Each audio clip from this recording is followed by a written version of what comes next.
계시록 21장과 22장은 새하늘과 새 땅이 창조되고 그 중심에 새 예루살렘 성이 하늘에서 내려와서 새 예루살렘 성을 중심으로 하나님 나라가 시작될 것을 말씀하고 있습니다. 이는 하나님께서 우리를 위하여 창세전에 작정하신 하나님 왕국의 최종 성취입니다. 하나님께서는 창세 전에 우리와 함께 살 하나님의 나라를 계획하셨고 예수 그리스도를 통하여 이를 이루실 것을 작정하셨습니다. 곧 창세 전에 그리스도 안에서 우리를 택하사 했습니다. 하나님께서는 창세 전에 자기의 아들들 곧 하나님의 자녀요 가족이요 백성으로 택하셨는데 어떠한 방법으로 그들을 택하셨는가 하면 예수 그리스도 안에서 그의 기쁘신 뜻대로 우리를 예정하사 예수 그리스도로 말미암아 자기의 아들들이 되게 하셨으니 했습니다. 여기에 자기의 아들들이라 했으니 이는 하나님의 아들들이 되게 하는 방법은 예수 그리스도를 통해서, 다시 말해서 예수 그리스도를 믿는 자들로 하여금 하나님의 자녀가 되게 하셨다는 그런 계획을 세운 것입니다. 그런데 이 하나님의 자녀들은 최종적으로 어디에서? 새 예루살렘 성에서 영원히 살게 된다는 것입니다. 넓게는 새하늘과 새 땅에서 살게 된다는 것입니다. 그러면 하나님께서 창세전에 어떤 과정을 통하여 우리의 영원히 살 하늘의 도성 새 예루살렘 성에 이르도록 계획하셨는가? 성경을 통해서 살펴보면 이렇습니다. 창세전이 있습니다. 창세전. 창세전은 영원한 과거죠. 끝이 없는 과거입니다. 그리고 나서 하나님께서 천지를 창조하셨습니다. 이 시점에 천지를 딱 창조하셨어요. 그래서 그 다음에 율법 시대가 있고 율법 이전 시대가 있었습니다. 그 다음에 이스라엘 역사를 통해서 주어진 율법 시대, 그 다음에 은혜 시대, 천년왕국 시대, 그리고 영원한 하나님의 나라인 새하늘과 새 땅, 새 예루살렘 성을 역사 속에서 이어지고 있는 것입니다. 이것을 하나씩 살펴보면 우선 창세전은 영원한 과거로서 그때부터 시작해서 아담에 이르기까지의 기간을 말합니다. 그래서 율법 시대는 율법 이전 시대는 2500년 정도 되는데 아담에서 족장 모세에 이르기까지 아브라함, 이삭, 야곱, 그렇죠? 요셉, 그리고 이스라엘의 애굽의 종살이 모든 가정에서 출애굽한 이후 모세에 이르기까지 율법 이전 시대라고 하는데 이게 창세로부터 2500년인 것입니다. 자, 그럼 율법 이전 시대로부터 그 다음 율법 시대가 있는데 율법 시대는 약 1500년. 그러니까 2500년 플러스 1500년 하면은 4000년, 창세로부터 4000년의 세월이 흐르게 된 것이죠. 이 율법 시대는 인물로 하면 모세에서 세례 요한까지. 이것은 예수님께서 분명하게 규정하여 주셨습니다. 구약 시대는 세례 요한까지니 이렇게 말씀해 주셨습니다. 자, 그러면 율법 시대에서 다시 오늘날 우리가 살고 있는 시대인 교회 시대, 곧 은혜 시대라고 합니다. 이 은혜 시대가 지금 2000년 정도 흐른 것입니다. 그래서 4000년 플러스 2000년, 그렇죠? 4000년, 2000년 하면 창세 이후로 약 6000년이 되었다고 보는 것입니다. 이 은혜 시대는 바로 예수님의 초림에서 재림에 이르는 그런 시기를 말하는 것입니다. 그리고 우리가 사는 이 은혜 시대가 이제 끝나가고 있는데 이 은혜 시대가 끝나면은 바로 천년 왕국 시대가 있는 것입니다. 천년 왕국 시대. 천년 왕국 시대는 몇 년? 당연히 1000년이겠죠. 그래서 7000년의 창세 이후로 7000년의 세월이 흐르게 되는 것입니다. 그래서 6일이 하루가 1000년 같다고 했으니까 6일이 의미하는 바는 이 6000년까지입니다. 성경에 보면은 엿새 동안 힘써 일하라고 하는 이런 말씀이 있습니다. 그것은 바로 이 은혜 시대에 이르기까지 6000년의 역사까지는 그 믿는 자들이 행위를 힘써 일하는 그 행위를 통해서 안식이 의미하는 천년왕국 시대 들어갈 수 있느냐 없느냐가 결정이 되는 것입니다. 광야에서 이스라엘 백성이 하나님을 믿었지만 가나안에 들어간 사람들은 새로운 미대 세대의 소수였단 말이죠. 그와 같이 그 행위와 믿음의 행위를 따라서 천년왕국에 들어가느냐 못 들어가느냐가 결정되는 것입니다. 그래서 그 다음에 이 천년왕국 시대는 예수님의 지상 통치의 기간이다. 만왕의 왕으로 다스린 기간이다. 이렇게 생각하시면 됩니다. 자, 이 천년왕국, 그래서 6일은 6천년, 그리고 엿새 동안 힘써 일하는 그런 시기다. 그래서 6천년, 오고 가는 6천년의 세대 동안은 행위에 따라서 천년왕국에 들어가느냐 못 가느냐가 결정되는 시기인 것입니다. 그리고 이제 천년왕국 시대에 천년이 지나고 나면 예수님의 지상통치 시기가 끝나고 나면 그 왕위를 아버지께 바치는 그런 시대가 오는데 그때가 바로 새하늘과 새 땅입니다. 새하늘과 새 땅에는 그 중심이 뭐라고요? 새 예루살렘 성인 것입니다. 새 예루살렘 성을 중심으로 통치가 되는 것입니다. 그래서 이것은 이제 8천년, 8천년부터 영원히 이어지는 것이죠. 그래서 이때는 성부, 성자의 통치가 이루어지는 것입니다. 그래서 성경에서 하나님의 나라, 천국 이렇게 표현한 것들은 이 천년 왕국 시대와 새하늘과 새 땅 이 시대 이것을 모두 얘기하는 것입니다.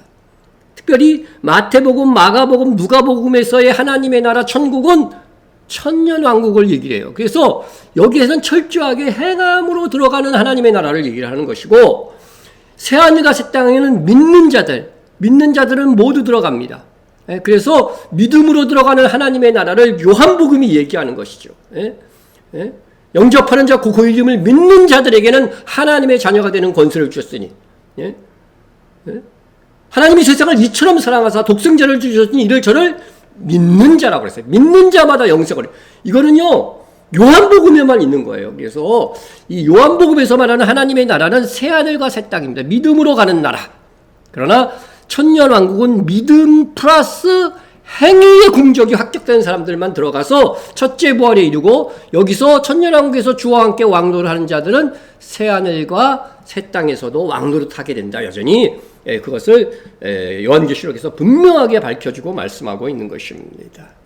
그래서 우리가 새하늘과 새 땅은 믿음으로 가는 나라, 그리고 천년왕국은 믿음 플러스 행위가 있어야 함을 분명히 알고 우리가 이해하고 성경을 보아야 될 것입니다. 어쨌든 우리의 최종 목적지는 영원히 살 새 예루살렘과 새하늘과 새 땅이 있는 새 예루살렘에서의 삶인 것입니다. 그래서 오늘 우리가 이 예루살렘이 의미하는 바는 결국 최종적으로 새 예루살렘을 의미하는 바다. 그것에 대해서 말씀을 드리려고 합니다. 성경에 보면 최초의 예루살렘 성은 가나안 족속이 축성을 했습니다. 그러다가 여호수아가 가나안 정복 전쟁을 하는데 누가 이를 중심이 돼서 막느냐면 예루살렘의 왕이 중심이 돼서 막습니다. 당시 예루살렘 왕은 아도니 베섹이었는데 여호수아가 여리고 아이성을 정복하고 자기 편인으로 이렇게 또 언약을 맺은 기브온이 기브온을 바로 예루살렘의 다섯 왕이 중심이 돼가지고 쳐들어갑니다. 그러니까 이스라엘과 화친했던 기브온이 여호수아에게 도움을 요청하는 것이죠.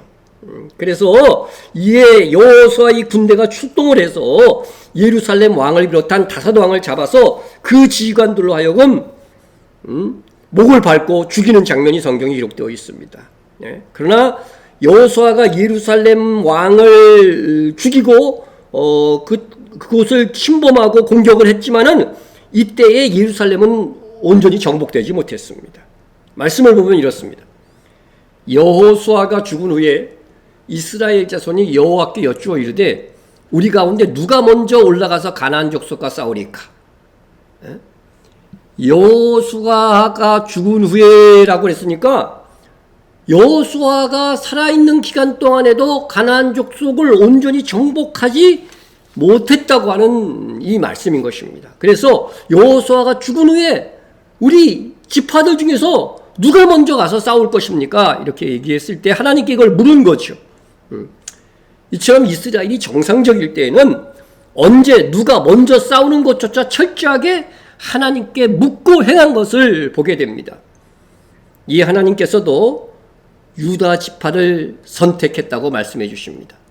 여호와께서 이르시되 유다가 올라갈지니라 보라 내가 이 땅을 그의 손에 넘겨 주었노라 하시니라. 유다 지파는 이제 여호와 하나님의 말씀을 믿고 싸우기만 하면 이기게 되어 있습니다. 왜냐하면 하나님께서 보라 내가 이 땅을 그의 손에 넘겨 주었노라고 말씀하셨기 때문입니다. 우리는 말씀에 순종만 하면 승리가 보장되어져 있습니다. 그런데 말씀대로 하기를 주저하기 때문에 참된 승리가 없는 것이죠. 유다 지파는 싸웠습니다. 이때 유다 지파는 최초로 예루살렘을 정복하게 됩니다. 유다 자손이 예루살렘을 쳐서 점령하였음에 칼날로 치고 그 성을 불살랐으며, 유다 지파는 이렇게 예루살렘을 쳐서 최초로 이스라엘 역사에서 예루살렘을 소유해 놓게 됩니다. 그런데 12지파의 땅 배분을 보면 예루살렘은 베냐민 지파에 속한 부분도 있었어요. 그러면 유다 지파는 정복했는데 베냐민 지파는 잘 정복했을까? 베냐민 자손은 예루살렘에 거주하는 여부스 족속을 쫓아내지 못하였으므로 여부스 족속이 베냐민 자손과 함께 오늘까지 예루살렘에 거주하니라.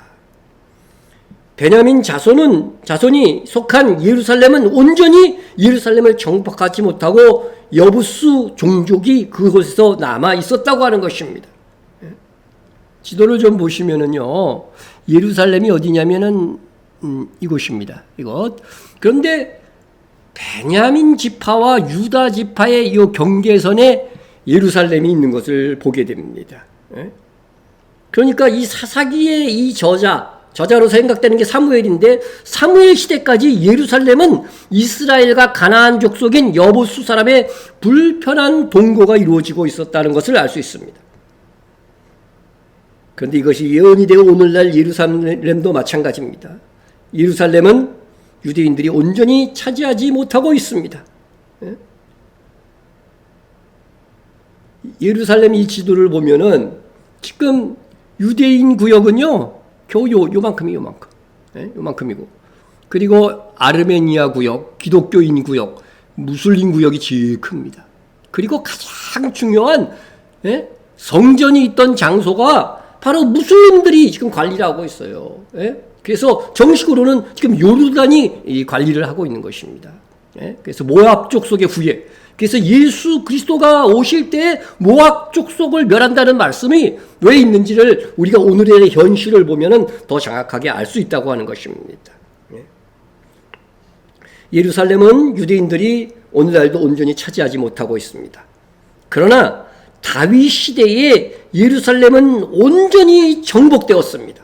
다윗의 뿌리요 다윗의 후손으로 오실 예수님께서 다시 오셔서 예루살렘을 온전히 유대인의 땅으로 돌리시고 말씀 그대로 다윗의 왕위를 잇는 유대인의 왕으로 등극하실 것입니다. 그래서 이 최초의 예루살렘 성은 가나안 족속이 축성을 했지만 결국은 다윗이 그것을 완전히 정복을 하게 됩니다. 정복을 하게 되듯이 예수님께서도 그 역사에 있었던 일들이 반복하셔서 이방인들이 차지하고 있는 이 예루살렘을 예수님의 오심으로 완전히 회복하고 천년왕국을 이루실 것이라고 하는 것입니다. 이런 예언이 있습니다. 그래서 내 종 다윗이 그들의 왕이 되리니 내가 내 종 야곱에게 준 땅 곧 그의 조상들이 거주하던 땅에 그들이 거주하되 그들과 그들의 자자손손이 중요한 것은 영원히 거기에 거주할 것이요 또 내 종 다윗이 영원히 그들의 왕이 되리라 말씀을 하셨습니다.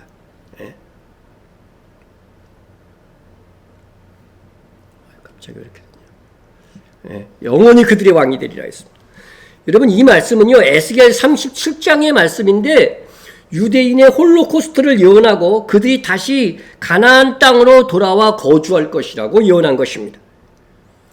에스겔은 다윗 시대부터 수백 년 후의 예언자인데 다윗이 왕이 되어 영원히 다스리게 된다는 이 예언은 바로 다윗의 후손으로 오실 그리스도께서 영원히 예루살렘에서 왕이 되어 유대인의 왕으로 다스릴 것이라고 예언한 것입니다. 예수님께서도 빌라도의 재판 중 당신께서 유대인의 왕이심을 분명히 하셨습니다. 그러므로 그분은 다시 오셔서 만국을 다스리는 유대인의 왕이 되실 것입니다. 이렇게 다윗이 이스라엘 역사에서는 최초로 예루살렘 성을 쌓고 수도로 다스렸다고 하는 것입니다. 다윗이 거기는 헤브론입니다. 헤브론에서 7년 6개월을 다스렸고 또 예루살렘에서 33년을 다스렸으며 33년을 예루살렘에 다스렸는데 예수님도 이 땅에서의 사역을 33년 동안 하셨죠. 그래서 예수님께서 다시 오셔서 예루살렘을 왕도로 정하시고 1000년 동안 그리고 예언대로 영원히 다스릴 것이기 때문에 예수님을 다윗의 후손이라고 하시는 것입니다. 다윗의 왕도로 세운 예루살렘은 그러나 바벨론에 의해서 무너지고 맙니다.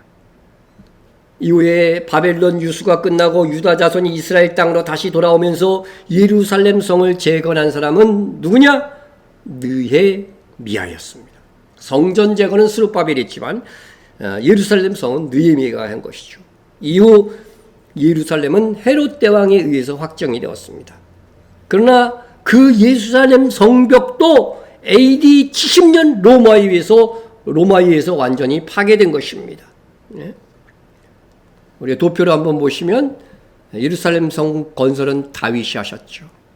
그래서 다윗의 후손으로 오실 예수님께서 바로 예루살렘을 회복할 것이라고 하는 것을 가르쳐 주는 것입니다. 두 번째는 느헤미야가 건설을 했습니다. 성전 건축은 물론 솔로몬, 스룹바벨이 했고, 그런데 이것을 파괴한 것은 바벨론이 파괴했죠. 성전도 파괴했지만 새 예루살렘 성도 완전히 파괴를 한 것이, 그러니까 새 예루살렘이 아니라 예루살렘 성도 완전히 파괴한 것이고, 느헤미야가 건설했던 예루살렘 성은 로마에 의해서 파괴된 것입니다. 그래서 요한계시록은 이 로마도 역시 똑같이 바벨론이다 이렇게 보는 것입니다. 그렇게 예루살렘 성과 성전은 2번 건축되었으나 2번 무너졌습니다. 주님이 재건된 예루살렘 성과 성전이 있던 시절에 출임하셨던 것을 보면 재림하실 때에도 예루살렘 성이 수복되고 제3성전까지 재건된 다음일 것입니다. 그러나 역사 속에서 예루살렘 성의 최종 예언을 이루는 것은 무엇이냐면 바로 새 예루살렘 성입니다. 내가 봄에 거룩한 성 새 예루살렘이 하나님께로부터 하늘에서 내려오니, 새 예루살렘 성이 그 이전에는 인간의 역사에 의해서, 인간의 힘에 의해서 건설되었지만은 새 예루살렘 성이 그 이전에 인간의 역사에 의해서 건설된 예루살렘 성과의 다른 점은 새 예루살렘 성은 사람의 축조물이 아니라는 점입니다. 새 예루살렘 성은 인간 누가 축성한 것이 아니라 하늘에서 내려옵니다. 새 예루살렘 성은 지금 우리의 공적을 따라 하늘에서 지어지고 있는 우리의 집으로서 예수님께서 주관하여 짓고 계십니다. 주님은 십자가 지시기 직전에 말씀하셨습니다.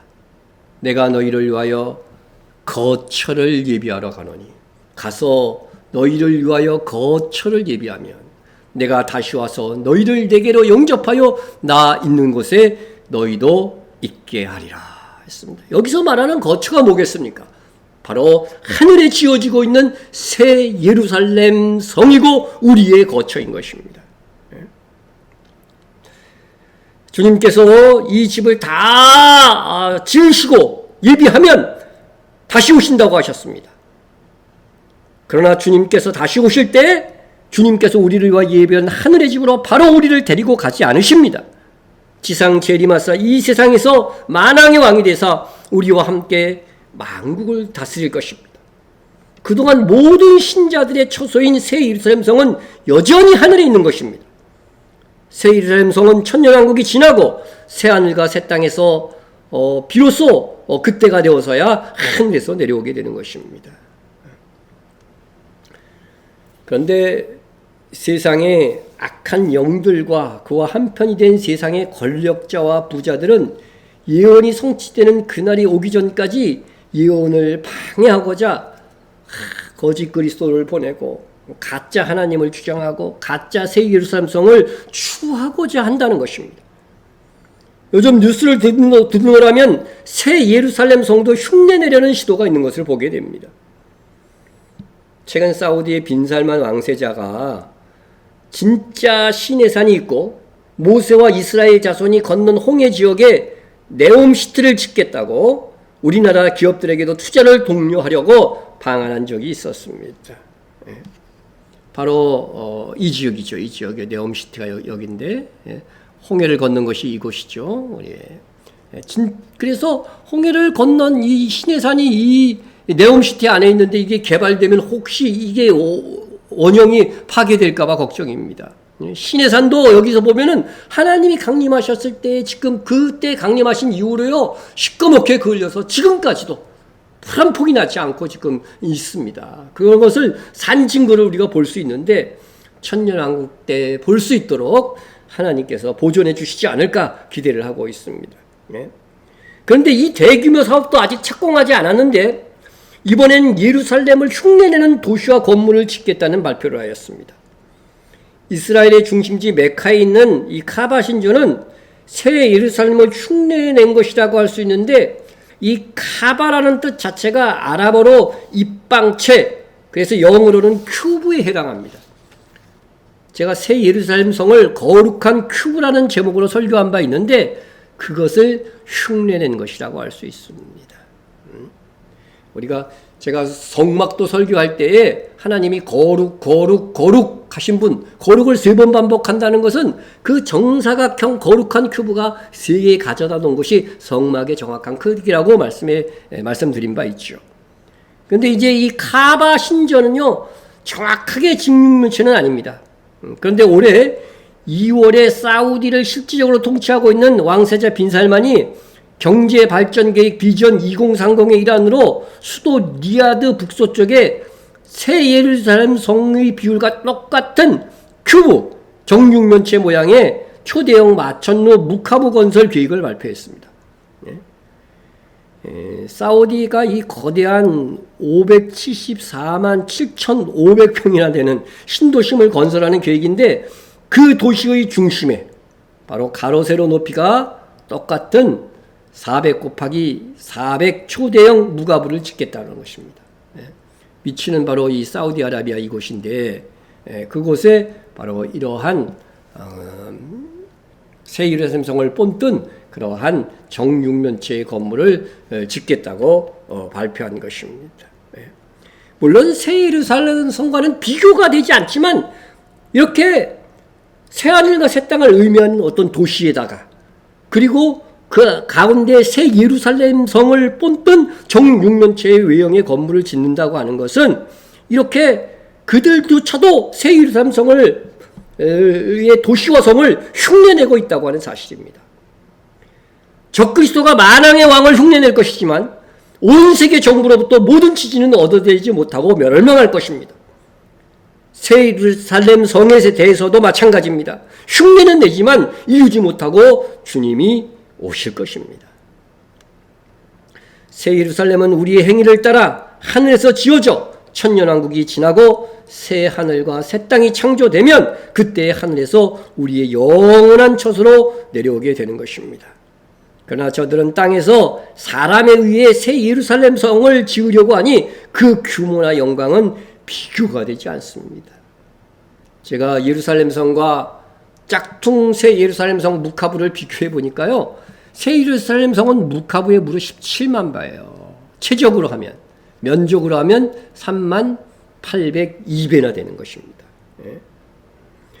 어쨌든 이 작은 규모라도 이렇게 흉내를 낸다고 한다고 하는 사실입니다. 세상에 있는 이단이나 악한 영들에게 조종되는 세상의 부자와 권력자들은 하늘의 영광을 흉내내고 먼저 선점하려고 합니다. 요즘은 뇌스캔을 통해서 영생까지도 쟁취하려고 합니다.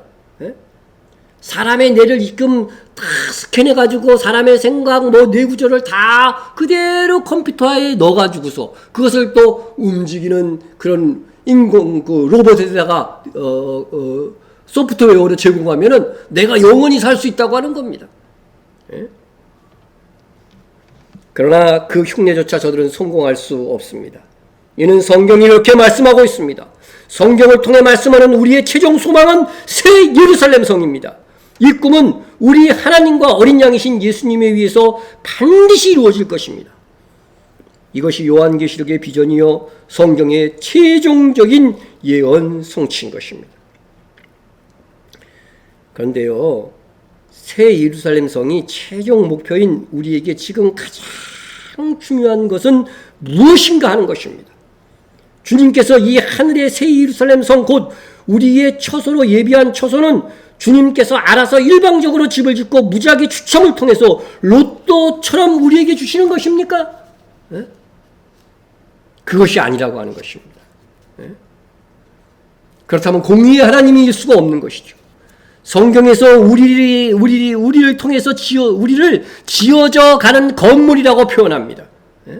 우리는 영원한 하늘의 처소, 곧 예루살렘 성은 우리가 이 세상에서 얼마나 주를 위해서 살았느냐 그 행위를 따라 그 영광의 순위 결정되고 지금 지어지는 것입니다. 여러분, 영원히 나의 살 집 어떻게 지어졌으면 좋겠습니까? 하나님이 지으시고 추첨을 통해서 받는다. 이 추첨, 로또처럼 추첨을 통해서 받는다. 아니면 나의 행위의 공적을 따라 지어진다. 여러분 1번을 원하십니까? 2번을 원하십니까? 1번을 원하신다면 지금까지 아주 삶을 개판으로 사신 분들은 아마 1번 추첨으로 그저 되기를 원할 것입니다. 그러나 절대 그럴 수가 없습니다. 나의 행위의 공적을 따라서 새 예루살렘 성 영원히 살 나의 집이 결정되고 있는 것입니다. 우리의 지금의 이 행위를 따라서 그 나라에서의 새 예루살렘 성에서의 나의 집의 처소의 영광과 순위 결정되고 지금 지어져 가고 있는 중에 있습니다. 여러분, 주님이 십자가를 지시고 우리를 신부 삼으신 이유가 무엇이라고 했습니까? 제가 반복해서 이 말씀을 여러분에게 알려주고 있습니다. 그가 모든 사람을 대신하여 죽으심은 예수님께서 우리를 대신하여 십자가에 죽으시고 우리에게 영생을 얻게 하신 이유가 성경에 기록되어 있는데 살아있는 자들로 하여금 다시는 그들 자신을 위해서 살지 않고 오직 그들을 대신하여 죽었다가 다시 살아나신 이를 위하여 살게 하려 함이라. 여러분, 예수를 위해서 다시 살아나신 이를 위하여 살게 하시기 위하여 주님께서 십자가에 돌아가셨습니다. 여러분, 이 말씀대로 예수 그리스도를 위해서 살고 있습니까? 입이 잘 안 떨어지죠. 내가 주를 위해서 산다고는 하지만 정말 이 말씀대로 다시 살아나신 나를 위해서 대신 죽었다가 다시 살아나신 예수님을 위해서 살고 있는가 했을 때에 자신 있게 대답이 잘 안 나오는 것입니다. 신랑 되신 예수님을 위해 얼마나 살았느냐로 새 예루살렘 성의 나의 처소는 지어질 것이고 부활할 나의 몸에도 그 영광이 나타나게 될 것입니다. 이 터는 곧 예수 그리스도라. 여러분, 예수를 믿었다고 하는 것은 집을 다 진 게 아니라 겨우 터 닦은 거예요. 터 닦은 거. 그래서 예수 그리스도를 믿는 사람들은 예수 그리스도를 믿는 믿음의 터 위에 집을 짓는 자라고 하는 것입니다. 어떤 집을 지었느냐는 지금 내가 어떤 건축 재료를 하늘에 보내느냐로 결정되는 것입니다. 여러분 믿습니까? 정말 금과 은과 보석 같은 재료로 하늘에 보내야 됩니다. 무엇이 불타지 않는 금과 은과 보석 같은 재료가 될 것입니까? 내 욕망을 잠재우고 내 자아를 내려놓고 나를 주의 정결한 신부로 가꾸며 동시에 주의 일에 최고의 가치를 두고 행하는 것입니다. 작게는 오늘 하루도 준비된 마음과 자세로 이 주일 예배에 나오셨다면 여러분은 그만큼 나의 처소에 들어갈 건축 재료를 하늘에 보낸 것입니다. 똑같이 교회에 나왔더라도요, 정말 이날을 구별하여 몸과 마음을 준비하여 온 성도와 그렇지 않은 성도와는 다른 것입니다. 이스라엘 성경원과 지원하는 헌금에 힘써주신 성도님들은 하늘에서 지어지고 있는 새 예루살렘 성 안에 금재료를 보낸 것입니다. 여러분들이 여러분의 것으로 주의 일에 헌신한 것들은 수백 배로 하늘 곳간에 쌓여서 나의 하늘집을 짓는 유기한 재료로 빠짐없이 완벽하게 사용될 것입니다. 그래서 지금의 나의 삶, 나의 헌신 하나하나가 쌓여져서 언제 그것을 내가 보게 될 것이냐, 언제 그 공적을 몰게 될 것이냐, 각 사람의 공적이 나타날 터인데 그날이 공적을 밝히니, 각 사람의 공적이 나타날 때인데 그날에 밝혀진다고 그랬습니다. 그날, 여러분, 그날이 언제입니까? 주님 다시 오시는 그날에 최종 나의 공적이 드러날 것입니다. 이것을 믿는 성도는 정말 삶 자체, 인생의 목표가 다를 수밖에 없습니다. 다시 말씀드립니다. 또 내가 보매 거룩한 성 새 예루살렘 성이 하나님께로부터 하늘에서 내려오니 그 준비한 것이 신부가 남편을 위하여 단장한 것 같더라. 이 말씀에서 하늘에서 내려온 새 예루살렘 성의 가장 중요한 특성이, 예루살렘 성은 그리스도의 신부가 그리스도를 위하여 단장한 모습이 건물에 반영되어 있다는 것입니다. 그래서 새 예루살렘 성을 그 준비한 것이 신부가 남편을 위하여 단장한 것 같더라고 하는 것입니다. 신부 단장으로 준비하는 이것은 언제 하는 것입니까, 여러분? 바로 지금입니다. 그리스도의 신부가 된 우리가 세상에서 그리스도를 위하여 한 헌신의 정도가 새 예루살렘 성 안에 반영되어 나의 처소로 지어지는 것입니다. 그러므로 그날이 되기까지 우리에게 있어 정말 중요한 것은 예수를 위한 삶을 살아야 된다는 것입니다. 예수를 위한 삶을 산다는 것은 예수님께서 우리에게 맡겨놓으신 사명을 내 인생의 최고의 가장 중요한 목표로 삼고서 행한다는 것입니다. 그리고 그것이 가져다주는 영광은 그날에, 주님 오시는 그날에 이 땅에서의 우리의 수고와는 비교할 수 없는 영광으로 우리에게 다가올 것입니다.